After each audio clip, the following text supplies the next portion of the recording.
Jei tu gimei 18 dieną, tavo prigimtyje 18 didysis arkanas Mėnulis.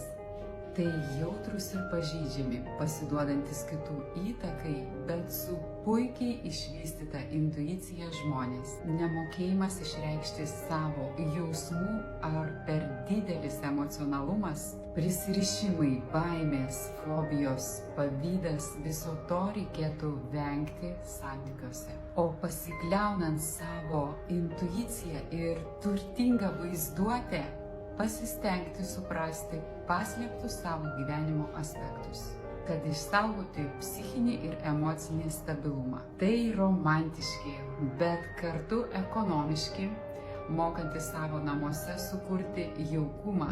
Tai gurmanai ir geri kulinarai, kuriems maistą gaminant nereikia jokių instrukcijų, nes, kaip jie patys sako, viską sudėjau iš akies pagal pajautimą. Jei tai apie tave, kuriam pasimatymui teiktum pirmenybę, romantiškam ar dalykiniam?